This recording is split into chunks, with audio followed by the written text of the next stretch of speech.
once I have Firebase set up, I want to create a login activity. And the login activity really means that I want a place where I can add my email and my password, and then I can either click sign up or sign in. So what I've done here is I'll need two fields just like these ones. So I'll recreate these fields, and if you go to text, you'll find that there are, sure, plain text fields, but there's also password fields and email fields. So I'm going to use an email field to begin with, and then I'll bring this over here. All right.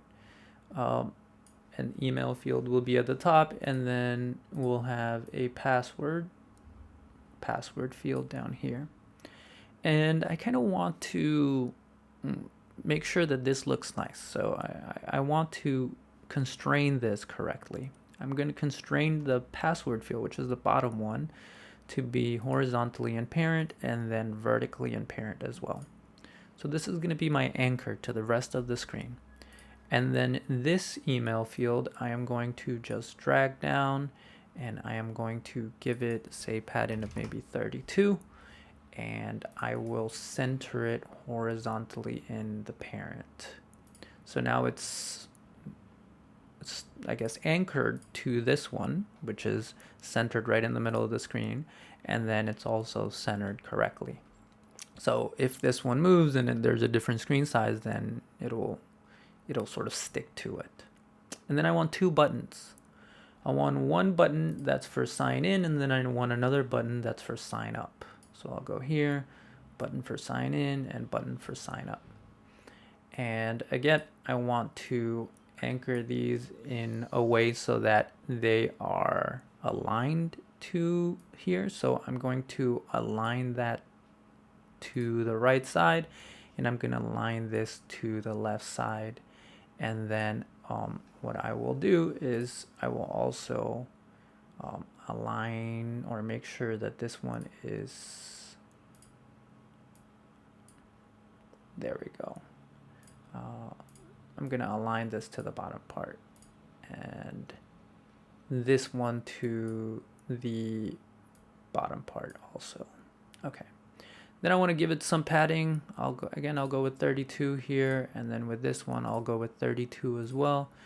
And now the left side of this button is always going to be aligned with the left side of this text field, and then, or edit text, and then this right side of this button is going to be aligned with the right side of this button. We're going to call this one login. So let's call it login. And then this one will be sign up. Perfect. Here I will, I have an ID. This one's called edit text password, which is a bit clunky. And I'll go with edit text password. And then I'll say refactor.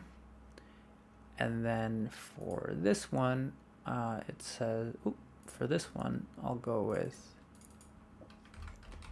edit text email. Refactor that. This button shouldn't be called button 5, should be called login button. I'll refactor that. And then this button will be sign up button. Perfect. So now that I have my IDs and I have what my buttons will look like, perhaps you want to change the look of these, and that's completely up to you. So I'll go here to color, text color, shadow color, hint color. You can change those around as you please. I'm gonna leave them like this for now. And then here we can add a hint if you'd like to add a hint. So you can put your password and in the hint for the email, your email. I don't know if you want your on there, but just to make it a little clear. Okay, so now that we have this, we've created this activity. Now, to be able to create an activity, I guess I could have gone over this earlier, and you've probably done this already. Anytime you create a new activity, make sure you create a new empty activity. So you go to activity, and then you go to empty activity right here, and then it'll create that. Okay, great. So now we have our login, and we'll be able to do things with our login.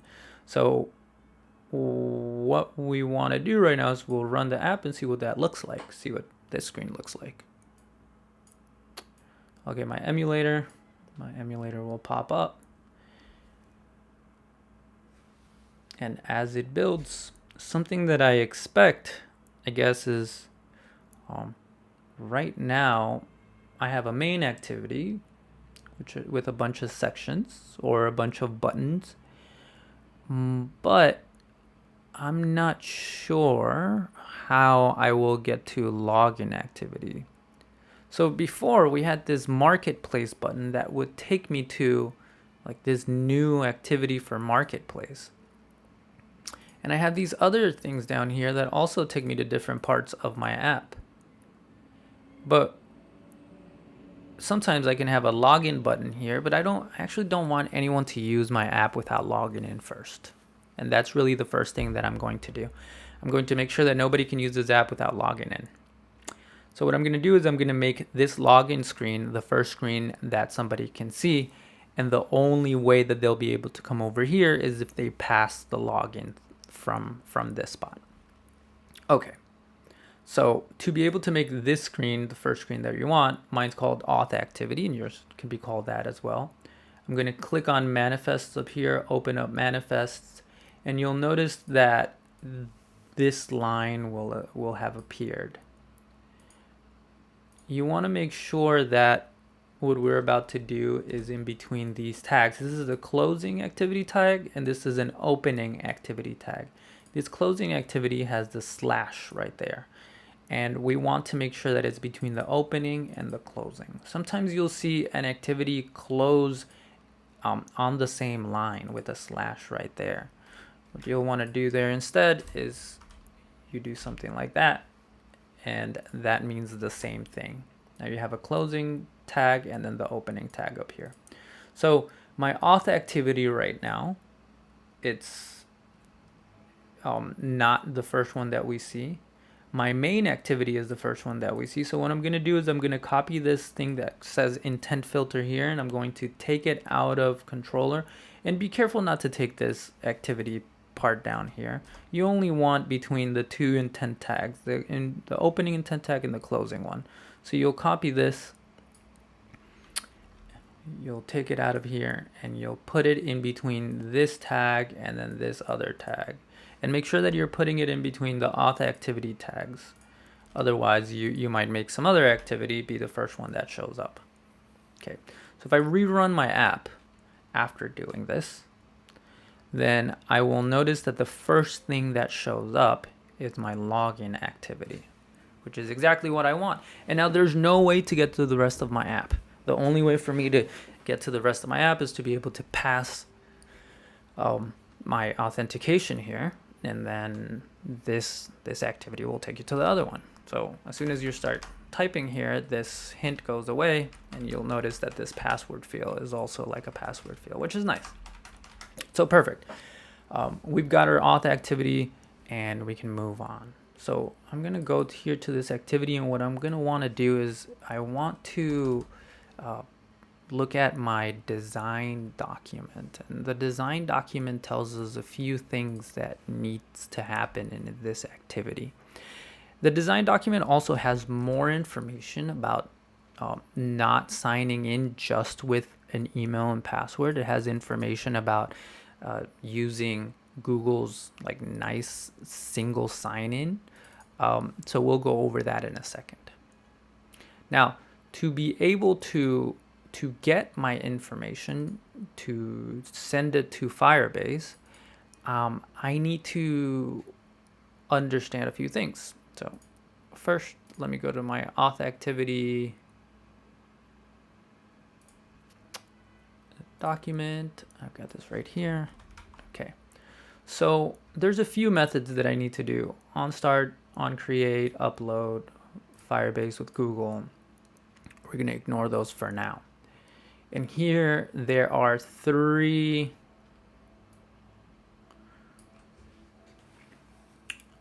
properties. My first property is Google Sign-In Client. If you are implementing Google Sign-In, we'll do that in a different video. We're not going to do that in this one. Then you'll need this, but it'll be important to have these two, Auth and then Firestore. So we're going to create those 2 properties right now in Auth activity. So what do these mean? Well, the first one, Firebase Auth, which we'll call mauth instead of myauth. This will be an object that the library from Firebase has provided to us that lets us authenticate and get users. And then we'll have another object. This one's going to be called just Firestore. So Firebase Firestore. And we'll call it Firestore. And through this object, we'll be able to save things to our database. Now, if we go to on create here, it says set up Google Sign-In, set up Firestore Auth, instances, and set up UI layout. So what that means is that if you're doing single sign-in, then you'll do that here. If you're not, then that's fine. Set up Firebase Auth, and Auth means that we need to get instances of these classes. So we're going to get those instances, to get the actual objects, we go Firebase Auth.get instance, and then Firestore equals Firestore .get instance. So for now, we actually don't need Firestore, so we're not gonna get the instance for Firestore. Firebase Firestore get instance, but we would do this if we really needed it. We're not gonna save anything to a database, at least for this initial part. So we're gonna comment this out for now. So we have this instance of mauth. So what we're gonna say is, okay, like I've had Firestore connect to this app. Now I want to go ahead and like sign people in. So then Firestore is gonna say, okay, you need to create an authentication object, and that authentication object is gonna have some methods that are gonna allow you to communicate with Firestore and sign people in. Sure. This is almost like the request object, or for the server, or the server object in the last problem set, where you would ask the server to send some requests. You're asking the mauth server to send some requests for you as well. So now that we have the instances, we want to be able to sign people in. So we'll connect these buttons to a couple of functions. So one's going to be a public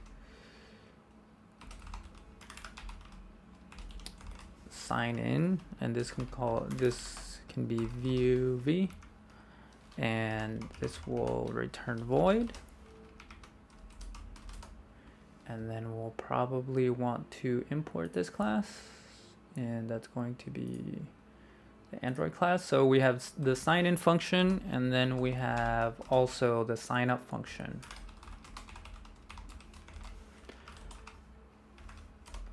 And as you know, when we provide these view parameters, that means that we're gonna connect them to some button. So we're gonna go over here to these buttons in activity auth. I'm gonna connect it to login. So I'm gonna get rid of this hint right here. And I will want to do on click, and I'll say login is sign in, and sign up is sign up. Okay, so now they're connected to those methods, and they should be working. So I will just test those really quickly, just to make sure that each one of them is print dot, and then log in, You can call these anything that you want, by the way. They don't have to be called sign in and sign out, but I guess that makes sense to me. And then sign up. Perfect. Now, I want a few things as well. I want to be able to get information from these text fields. So I'll want those text fields, and I will go ahead and grab them here. So I'm going to have a private edit text, and this is email field,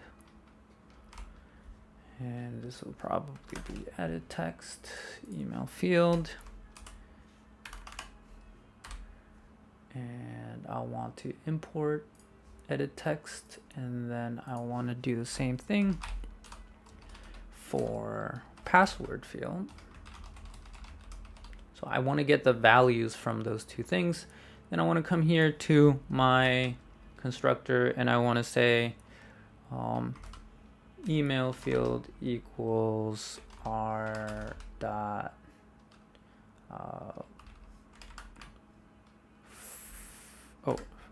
find by view ID r dot id dot, and then this was edit text email, and then password field is going to be find by view dot ri, like resources dot id dot edit text password. Okay, so now that I have those two fields, I'll be able to get information from them.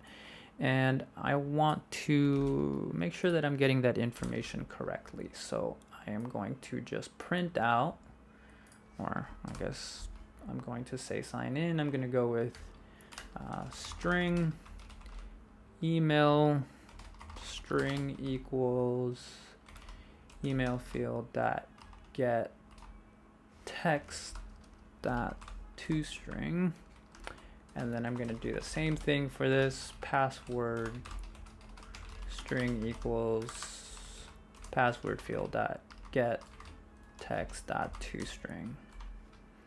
Easily enough, and then I will print that out. I'm not sure if you've used string.format before, but it's pretty simple. You say I want a string, password, and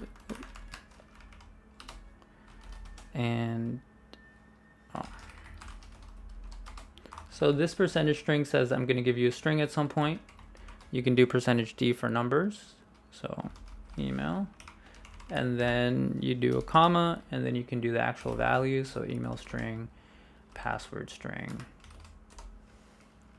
You don't have to print it like this. You can print it any way that you want, but I like using these string.formats quite a bit. So I will run the app, and I'll be able to, not crash it, and then get some values from here. And then I will click on run to see what happens. So my emails, elagos@cs.edu.hk. My password, in this case, is going to be 1234. I'm going to click on sign in. You're going to notice down here that it goes email and then password, so I was able to get things correctly running, and then sign up.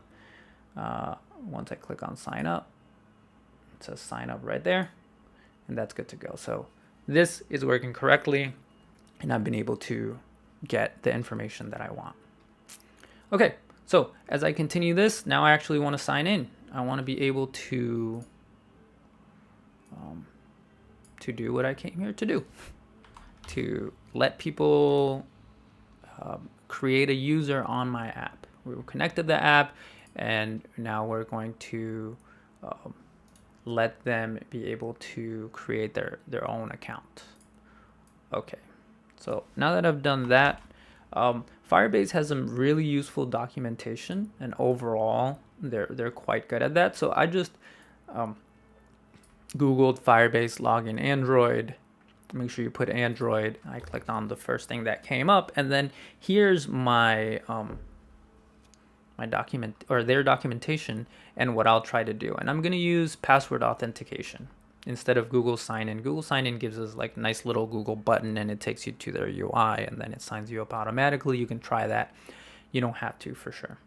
So to create a password-based account, like here it says get instance. So we've done that already. We've gotten the instance, and then it says update UI. So it asks us to create this method called update UI. I can do that for sure, and I think that would be nice to do. So update UI would then like change things on the screen depending on something happening. And update UI says current user. So I'm going to use a Firebase user. And then I'm just going to say current user. So that's fine. So what I'm going to use this for is whenever I have a user, then I will, move on to the next screen. And then here we come to the spot where it says create a new account by passing the new user's email address and password to create user with email and password. So they give us this code, and this code is pretty straightforward, but we can write this code ourselves. So I'm going to go here to sign up, actually. Sign up is going to need a string for email and a string for password. So I'm just going to copy this over here, and I'm going to put it down here. And then I'm going to use my Auth server object, and I'm going to go down to create user with email and password. And I'm going to give it the email and password. So I'm going to have email string, password string. And this will send some call out to the servers for Google to create a user for me. But I also want to create a listener, so I want to know when this finished because it's going over the internet. It's being networked. So as we know, network connections take a long time, and I want to be able to like show this correctly. And I want to know when the user was created. Was it created successfully or not? And I want to be able to do something depending on whether it was successful or not. So then I go to add on complete. So add on complete listener, and I'll just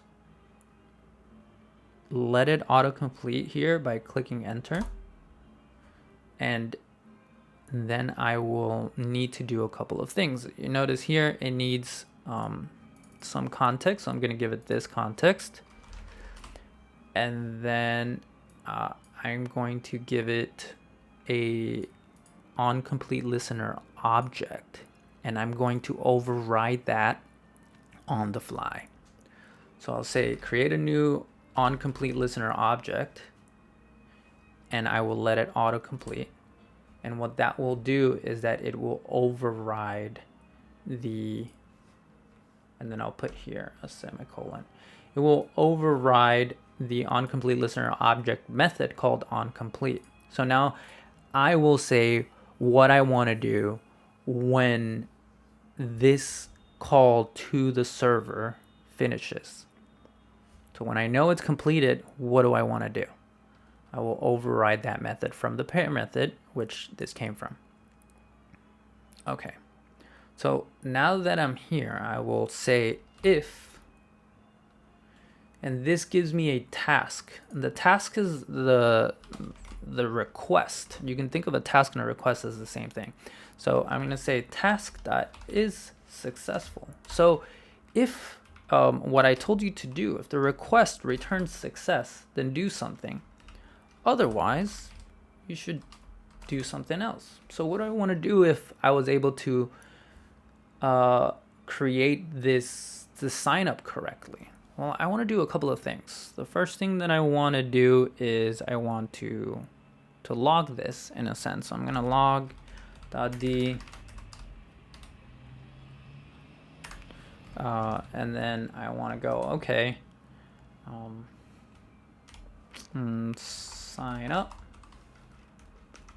and then successfully signed up the user. Great. And then otherwise, I probably want to show a toast and say like, hey, this didn't go as expected, and I also want to log it. And they've already done that for me here, so I'm just gonna like do this. Perfect. And I'm gonna copy that, and then I am going to import a few things. So I'm gonna import that class, and then I'm gonna import this class, and I probably don't want to do this. I just want to do this here, and then I want to go sign up. Okay, this is a bit upset at me. And it's telling me that I can't make that toast, and for now, it's okay. I'm not gonna make that toast. I'll figure it out at some point. So I just want to know what happened, and I'll print out what exactly happened if I wasn't able to sign up this person successfully. Okay, so now that I've done that, if things go well, all I want to do is I want to update the UI with the user, but then it's going to tell me what user. You haven't gotten any user. So if I was able to sign up somebody successfully, I'll now be able to have a user. This is going to be called a Firebase user, and then we can get that user from the Auth. So I'll be able to get the current user now from Auth. So Auth is going to create it, and then I'm going to say, okay, there's a user logged into this app. Just get it for me, and Auth will know that there's a user logged into this app because everything's connected now. And then I'll just say update the UI with the user. So what am I going to do in update the UI? I'm just going to create an intent, and I'm going to go to the next screen. Intent equals new intent from this to main activity dot class. And then I'm going to say start activity, and I'm going to call the intent, and I'll be able to move on to the next part of the app. So all I'm going to do here is I'll be able to move on to that spot, which is great. And then I'll be able to, see the rest of my app. So let's try that out, see what happens.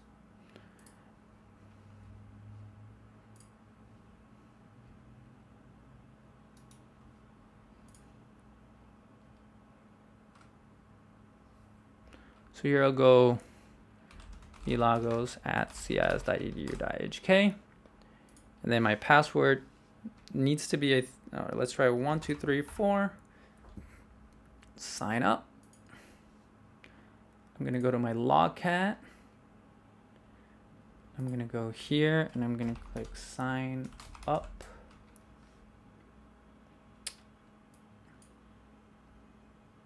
And then I'm going to check what happened, see if I can find the log. It says password exception. So something went wrong. It was a failure. And then it says password exception. The given password is invalid. Password should be at least 6 characters. Okay. So from now on, I'll be able to look for sign up. It gives me exactly what I want, and I'm going to use that. But notice that I still went to this screen. Well, that's because I'm calling update UI here, and I'm not doing any checks, and it sent me to the screen even though I'm not logged in. So that's really bad. So then what I'm going to do is I'm going to say if current user equals or doesn't equal null, then go to this intent and go on to the rest of the app. So only when we get a user will we go to the rest of the app. Let me run that again. Terminate here, go to a new spot, and then we'll show up. Okay, let's try and log in again with a better password, at least 6 characters long. 1 2 3 4 5 6. Perfect. Sign up. So it did go here, and then I didn't quite get any messages. So it says successfully signed up the user, which is what I have right here. And now I have a user and I've been able to sign up a user. That's excellent. So how are we going to check if our users are okay? I'm going to go back to my app here, my CIS app, and I'm going to check my authentication. I'm going to check my users, and there I am. Today, I was able to log in, and here's my user ID. Now, what can you do? How can you finish up the rest of the parts for this? Now, remember, we didn't do log in, we didn't do log out and all that. Look through the documentation and see what you can find and how to do log in and log out. Very, very similar to this. Once you think you feel comfortable with this, you can then use any of the other Google sign-ins and see if you can get those working. Now, one last thing before we move on, though. Now, it'll be really important for you to save this user and his information on the database under the users database. We're going to go over how to use the database in a future video. But anytime that we want to sign up someone new, we don't just need to save them under authentication. We need to save them in our database as well.